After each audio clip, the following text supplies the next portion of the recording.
मुद्दा हम लोग का है, सीधी सी बात है कि डीजल ऑटो पहले चलता था, पहले हम लोग कोरोना से मरे। सरकार ने हमारे अच्छे विचार लाए कि भाई यहाँ पे डीजल ऑटो हटा दिया जाए जो प्रदूषण मुक्त होगा। चलिए, मेरे लिए कुछ प्रतिबंध सरकार सोचा, लेकिन जब सीएनजी जब लॉन्च की है तो गाड़ी का उसमें परमिट नहीं है। दूसरी बात है कि जितनी भी गाड़ियाँ पहले थी, कितनी की कागज नहीं बनी के कारण से कितना का परमिट गिर चुका है, कितना परमिट बना ही नहीं। तो ये नया गाड़ी का लॉन्च किया जाए कि सरकार परमिट दे, और जितने भी अभी जो गैस के परेशानी है, तो गैस का परेशानी जो अभी जो 3 लीटर 4 लीटर 2 लीटर जो फालतू अवैध जा रहा, तो गैस मोटाई के कारण है। तो ठीक है, मोटाई के कारण है, 1 से 2 दिन में सुधर जाएगी, थोड़ा सा माइलेज है इसमें। दयाल यादव मेरा नाम हुआ, ऑटो चालक हम हैं। मैंने अभी पहले डीजल ऑटो चलाते थे जामा पर। डीजल ऑटो बंद हो जाने के बाद हमने 50,000 रुपया एक आदमी से कर्ज लिया। कर्ज लेके सर हमने ऑटो लिए।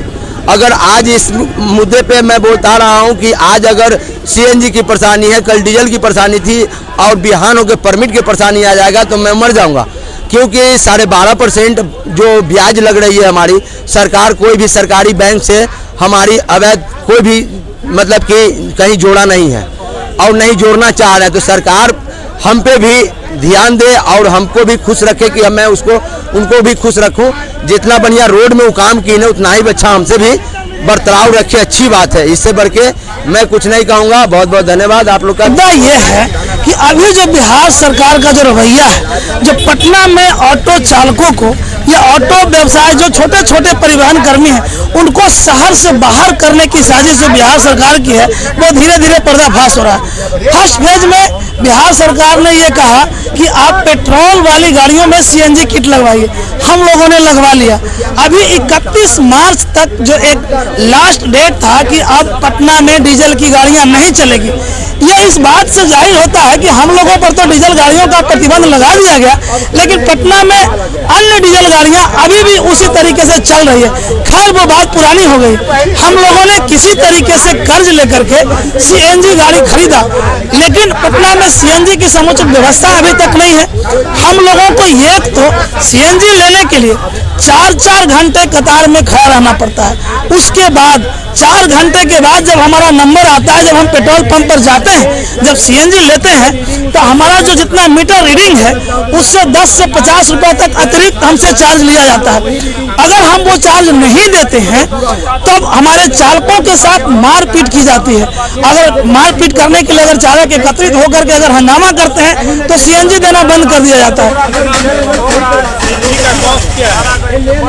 सीएनजी का कॉस्ट अभी 83 रुपया हो गया है, जो कि लगातार जो रेट में बढ़ोतरी हो रहा है। जब पटना में सीएनजी आया था, हम लोगों को बताया गया था कि सीएनजी पर चलाइएगा तो आपको सस्ता पड़ेगा डीजल और पेट्रोल, लेकिन बीते कुछ ही दिनों में ये 59 रुपया से बढ़कर के 83 रुपया तक पहुंच गया।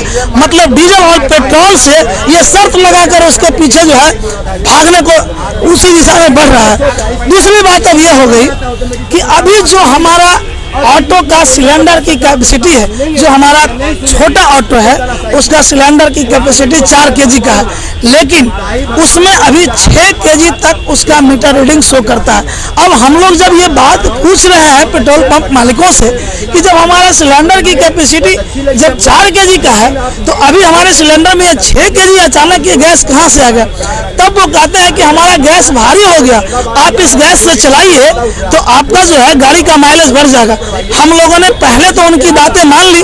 बात मान करके हम लोगों ने पहला दिन हम लोगों ने गाड़ी का परिचालन किया, लेकिन कहीं भी माइलेज में किसी भी प्रकार का कोई फर्क नहीं आया। तब हम लोगों ने सरकार को भी लिखा, मीडिया के माध्यम से अपनी बात रखा, और आज हम लोगों ने ये प्रदर्शन करने पर हम लोग मजबूर हुए हैं। ऐसे तो जब तक टाइम था वो डीजल अच्छा था और पेट्रोल भी अच्छा था। ये सीएनजी आने से बहुत दुर्भाग्य की बात हो गई टेम्पो चालक। अब 4-4 घंटा नंबर लगा के सीएनजी लेगी।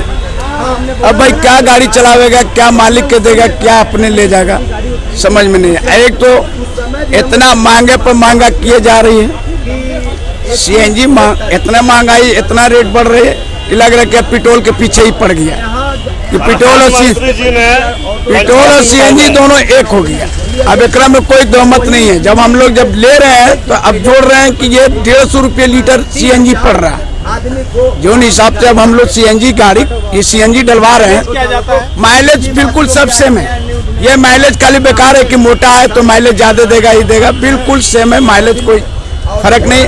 अगर सही माइलेज के मामले में कहते हैं तो माइलेज है ये नहीं है, इससे अच्छा तो हमारा पेट्रोल गाड़ी माइलेज वो भी है।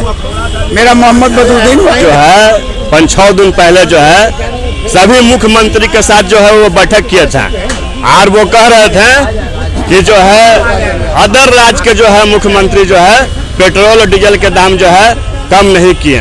तो हम पूछना चाहते हैं कि आप भारत के प्रधानमंत्री हैं, आपके राज्य में जितने भी सरकारें चल रही है उन राज्यों की क्या स्थिति है?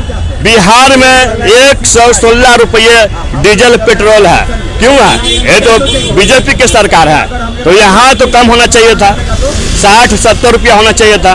तो यहाँ तो वही क्लियर है, पंजाब है, दिल्ली है, मतलब 5-6 वो राज्य जो है, तमिलनाडु है जो बीजेपी का सरकार नहीं है, तो वहाँ पर अधिकतर राज्य में तो आपका ही सरकार है। तो आप जनता को आप फायदा दो ना, जनता को भला करो ना, किसने मना किया है? सीएनजी को लेकर के क्या सीएनजी को परेशानी यही हो रहा है कि सीएनजी स्टेशन यहाँ पर बहुत कम है, और है तो वहाँ पर गाड़ी का संख्या ज्यादा है, वहाँ पर गैस लेने में 2 से 4 घंटा का समय लगता है, और उसके अलावा 10 से 20 रुपया 15 रुपया वो लेता है। और इधर 2-4 दिन से सीएनजी लेने में जिसको 4 किलो गैस जाता था वो 7 किलो जा रहा है, 6.5 किलो जा रहा है, ऐसे जा रहा है। 2 किलो का घपला हो रहा है, 2 किलो का घपला हो रहा है, यानी कि 170-160 रुपया वो नाजायज पैसा ले रहे हैं। ये पैसा कहाँ जा रहा है? ये पैसा जा रहा है नीतीश कुमार जी के पास, ये पैसा जा रहा है नीतीश कुमार जी के मंत्री के पास, ये पैसा जा रहा है उनके कर्मचारी के पास, ये पैसा जा रहा है जिला प्रशासन के पास, उनके पास जा रहा है। तभी तो ये कार्रवाई नहीं कर रहा है। ये कार्रवाई क्यों नहीं कर रहा है? वो क्यों नहीं जांच कर रहे हैं जाकर सीएनजी स्टेशन पर कि हाँ जी तुम्हारा रेटिंग कैसे हो रहा है? अगर ये सरकार अगर गरीबों की सरकार है तो वो आदेश दे अपने प्रशासन को, अपने कर्मचारी को, वो अपने आदेश दे। अब वो जब उन पर जब ये गलती जब हो रहा है तो उनको कार्रवाई करे और उनको सजा दे। मेरा नाम है विजय नाथ राय, ऑटो रिक्शा चालक संघ के महासचिव। तमाम लेटेस्ट खबरों को सबसे पहले देखने के लिए सब्सक्राइब करें डिजिटल न्यूज़ 20।